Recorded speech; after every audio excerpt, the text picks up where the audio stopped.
century.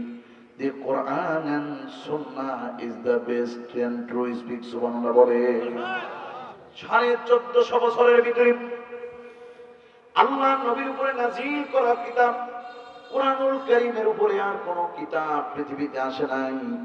Tripitaka, Ramayana, Mahabharata, Rigveda, Samaveda, Yajurveda, Atharvaveda, কুরআনুল কারীম আসার আগ পর্যন্ত যত ঐশী কিতাব এসেছে ইলমি ওহী থেকে বর্ণনা হয়েছে,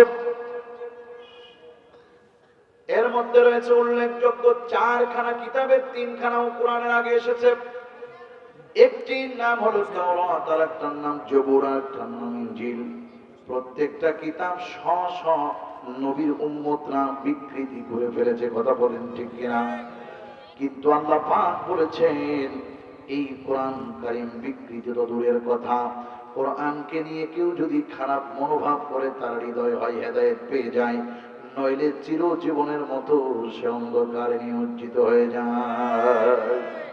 কি সুন্দর করে কোরআন বলছে দেখেন, ইন্না নাহনু নাযালনা যিকরা ওয়া ইন্না লাহু লাহাফিজুন।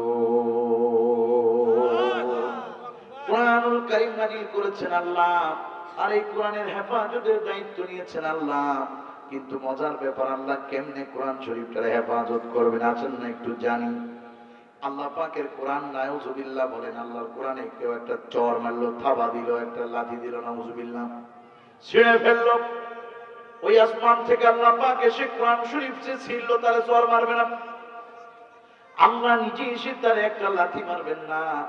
বরঞ্চ আল্লাহ বলেছেন, বান্দা এই কোরআনের প্রেমিক, কোরআনের মহাব্বতের মানুষগুলি দুনিয়াতে বানায় দিয়েছি, যারা আমার কোরআনের দিকে হাত বাড়াবে তাদের হাত ধরে তারা নিজেরাই ভেঙে দিবে। আওয়াজ দিয়ে বলেন ঠিক কিনা? আমার কোরআনের দিকে যদি পা বাড়ায় তাহলে কোরআনের দিকে পা বাড়ানো আর পাকে ভেঙে চুরমার করে দিবে, কথা বলেন ঠিক কিনা? আমার কোরআন শরীফকে যদি কেউ পুড়িয়ে দিতে চায় তাহলে সে পুড়ে মরে যাবে, কথা বলেন ঠিক কিনা? আল্লাহ পাক রব্বুল আলামিন নিজে ঘোষণা করে দিয়ে বলেছেন, এই কিতাব এমন এক কিতাব যা আমি আমার মহব্বতের আদরের বান্দাদের মধ্য দিয়ে কোরআনুল কারীমে কিতাবকে হেফাজতের দায়িত্ব নিয়েছি। কিভাবে হেফাজতের দায়িত্ব নিলাম? আমার ছোট্ট তাকরিম, আমার ছোট্ট কলিজার টুকরা নাজমুস সাকিব, আমার ছোট্ট কলিজার টুকরা মাহফুজ আনাম কত সুন্দর করে কোরআনের তাফসীর, কোরআনের ব্যাখ্যা, কোরআনের পাঠন করলো। এই কোরআনটা এত সুন্দর করে মুখস্থ করেছে, গোটা কোরআনের সূরা ফাতিহা থেকে নাস পর্যন্ত কোন পাড়ায়, কোন সূরায়, কোন আয়াতে, কোন পৃষ্ঠায় কি আছে, কতটা আছে, কিভাবে আছে, সব মুখস্থ। মনে হয় যেন আমার নাজমুল সাকিব একটি জীবন্ত কোরআন। ও পৃথিবীর কোরআনের শত্রুরা শুনে রাখো, তোমরা ছাড়া পৃথিবীতে জনম জনম ধরে যদি চেষ্টা করো আমার কোরআন শরীফটা নিয়ে যদি তোমরা সমুদ্র নিক্ষেপ করে দাও, এই কোরআন শরীফটা নিয়ে যদি তোমরা পুড়িয়েও দাও, আল্লাহর কসম করে বলি ওই আকাশের মালিক যে আল্লাহ, এই কোরআন শরীফকে হেফাজতের দায়িত্ব নিয়েছেন তিনি। আগামীকাল সকালবেলা আবার একটি কোরআন শরীফ আমরা তোমাদের সামনে উপস্থাপন করতে পারবো। বাংলাদেশের 4 কোটি, গোটা পৃথিবীতে 4 কোটির উপরে হাফেজে কোরআন হয়েছে আল্লাহর মেহেরবানিতে। বাংলাদেশে আগে একটা হাফিজে কোরআন একটা জেলায় পাওয়া যেত না, এখন জেলায় তো দূরের কথা, উপজেলায় দূরের কথা, এখন তো একটা থানায়, একটা ইউনিয়ন, গ্রামে গ্রামে আল্লাহ যদি রহম করে 2030 সালের মধ্যে ঘরে ঘরে হাফেজে কোরআন মিলবে। 20 বছর আগে একটা মেয়ে কোরআন শরীফের হাফিজ হবে এটা ভাবাই যেত না, এখন গ্রামে 2-4-5টা মেয়ে গ্রামে কোরআনের হাফেজা পাওয়া যায়, কথা বলেন ঠিক কিনা? এটি হলো আল্লাহর কোরআনকে আল্লাহ হেফাজতের দায়িত্ব নিয়েছেন। গোটা পৃথিবীর সমস্ত কাফের আর দুশমনদেরকে বলে যায়, কাফেররা শোনো, কোরআন শরীফকে যদি তোমরা পুড়িয়ে দিতে চাও তবু আল্লাহ কালাম পুড়িয়ে দিতে পারবে না। কারণ কি? এটি হেফাজতের দায়িত্ব নিয়েছেন কে? আরো জোরে বলেন কে? এই জন্য একটা হিন্দু ভদ্রলোক বাড়িতে নড়াইলে কত সুন্দর করে একটা গজল লিখেছে, না বললেই নয়। কোরআন হেফাজতের ব্যাপার নিয়ে তিনি লিখেছেন, যদি আগুন লাগে গোটা পৃথিবীর লাইব্রেরিগুলি পুড়িয়ে যায়, তবু আল্লাহর কালাম পুড়বে না। কথা কোন ঠিক কিনা? বলবো বলবো বলেন বলবো? কারা কারা শুনতে চান দেখে হাত তোলেন তো। আরে ভাই, এইরকম ভাবে হাত তুললে তো শয়তান বদমাশ গুলো আরো কাদের উপরে চড়ে বসবে। এখন তো সময় এসেছে মুসলমানদের আওয়াজ দেবার। কথা বলেন ঠিক না বেঠিক? মুসলমানরা আওয়াজ চায়, আওয়াজ ছাড়া চলবে না। হিরুর মতো আর কতকাল বসে থাকবেন? 17টা বছর মাথার উপরে কাঁঠাল ভেঙে খেয়েছে জালেম গোষ্ঠীরা, আর সুযোগ দেওয়া যাবে না। মুসলমানদেরকে বাংলার জমিনে লাল সবুজ পতাকার সাথে কালিমার পতাকা উড্ডীন করতে হবে। কথা বলেন ঠিক না বেঠিক? আওয়াজ দিয়ে জোরে সরে মুখ খুলে বলতে হবে। আজকে বৃদ্ধ লোকগুলি যুবক হয়ে যাবে। কথা বলেন ঠিক কিনা? আওয়াজ দেন ঠিক না বেঠিক? আওয়াজ দিতে পারবেন? আওয়াজ দিবেন তো বয়ান চলবে, আওয়াজ না দিবেন তো নেমে চলে যাব। কোন মূর্তি ঘরের সামনে, কোন কবরস্থানের সামনে মুর্দাদের নিয়ে আমি আলোচনা করি না। কথা কোন ঠিক না বেঠিক? আওয়াজ হলো এমন একটা জিনিস যা না দিলে ভয়ঙ্কর। জানেন তো? জানেন না? আপনারা জানেন না? শোনেন তাহলে। মায়ের পেট থেকে এক ছোট্ট বাচ্চা জন্ম নিল, আওয়াজ দেয় না। বলেন তো দেখি, ভয় কি ভয় না? শিশু আওয়াজ দেয় না। ডাক্তার বলতেছে কি ব্যাপার, আওয়াজ দেয় না কেন? নার্স বলতেছে আওয়াজ দেয় না কেন?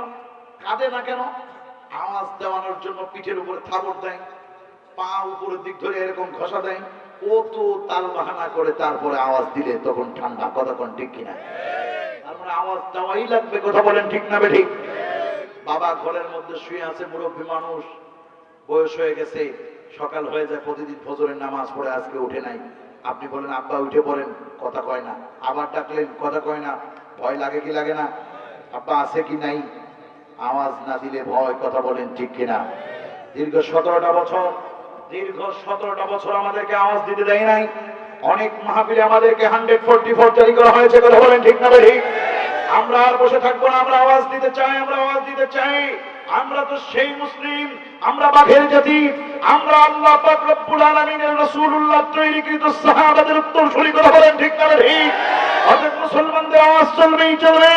একটি তাকবীরের ধ্বনির সাথে প্রতিধ্বনি দিয়ে দেখান, লিল্লাহি তাকবীর, লিল্লাহি তাকবীর, লিল্লাহি তাকবীর।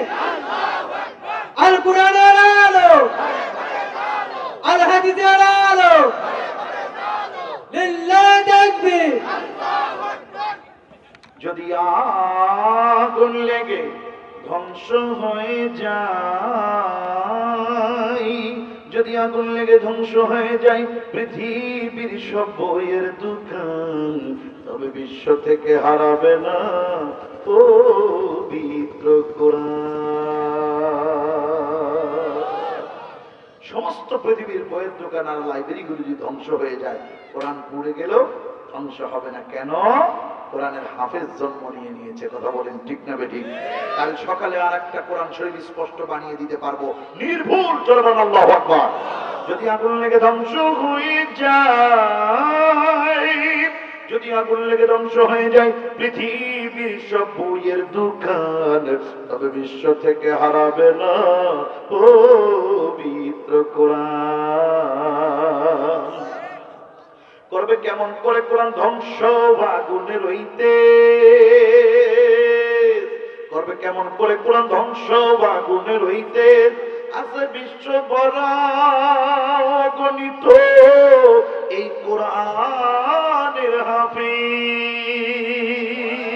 তারাই আবার ছাপাবে আসমানি গ্রন্থ, ছাপাবে আসমানি গ্রন্থ, বাঁচাবে ইসলামের মান, বিশ্ব থেকে হারাবে না পবিত্র কোরআন। যারা কোরআন ধ্বংস করিতে চায় জানে না তাহারা এই কোরআনের প্রতি পৃষ্ঠা ফেরেশতারা দিচ্ছে পাহারা। কথা বলেন ঠিক না বেঠিক? যারা কোরআন ধ্বংস করিতে চায় জানে না তাহারা এই কোরআনের প্রতি পৃষ্ঠা ফেরেশতারা দিচ্ছে পাহারা। এই আমার বিশ্ব নবীর সাধনার ধন, বিশ্ব নবীর সাধনার ধন সারা বিশ্বে দীপ্তিমান, বিশ্ব থেকে হারাবে না পবিত্র কোরআন। পাকিস্তানের জিয়াউল হক মরলো দুর্ঘটনায় ভাই। পাকিস্তানের এক প্রেসিডেন্ট ছিলেন, নাম তার জিয়াউল হক। তিনি বাহিরের দেশে প্রোগ্রাম করতে এসে ফিরে যাওয়ার পথে আকাশ পথে প্লেন ক্র্যাশ করে তিনি প্লেন পুড়িয়ে ছাই হয়ে পড়ছে। কিন্তু পাকিস্তানের জিয়াউল হকের এই পকেটের মধ্যে একটা কোরআনুল কারীম ছিল, একটা পৃষ্ঠাও পড়ে নাই। পাকিস্তানের জিয়া মরলো দুর্ঘটনায় ভাই, বিমান পুড়ে ছাই হইল, কোরআন পড়ে নাই। এই আমার আল্লাহ তাআলার নূরের বাতি, আল্লাহ তাআলার নূরের বাতি সারা বিশ্বে দীপ্তিমান, বিশ্ব থেকে হারাবে না পবিত্র কোরআন। চিল্লায় বলেন মারহাবা। আল্লাহ পাক রব্বুল আলামিন কোরআন শরীফে কি সুন্দর করে নিজের ভাষায় ঘোষণা করে দিয়ে বলছেন, ইন্না নাহনু নাযালনা যিকরা ওয়া ইন্না লাহু লাহাফিজুন। গোটা পৃথিবীর সমস্ত মানুষেরা আমার আল্লাহ পাক রব্বুল আলামিনের কোরআন সম্পর্কে শুনে রাখো। আল্লাহ পাক কোরআনকে হেফাজতের দায়িত্ব নিয়েছেন। শুধু আল্লাহ হেফাজতের দায়িত্বই নেন নাই, কোরআন শরীফকে যারা মুখস্থ করবে, হেফাজত করবে, আল্লাহ তাদেরকেও হেফাজতের দায়িত্ব নিয়েছে। সুবহানাল্লাহ কন্যা। বিশ্ব নবী মুহাম্মদুর রাসূলুল্লাহ সাল্লাল্লাহু আলাইহি ওয়াসাল্লাম মক্কা শরীফে চতুর্চার কোণাওয়ালা একটা ঘর, কালো বিলাপ দিয়ে ঢাকা, নাম হলো কাবা শরীফ। নামটা কি? আপনাদের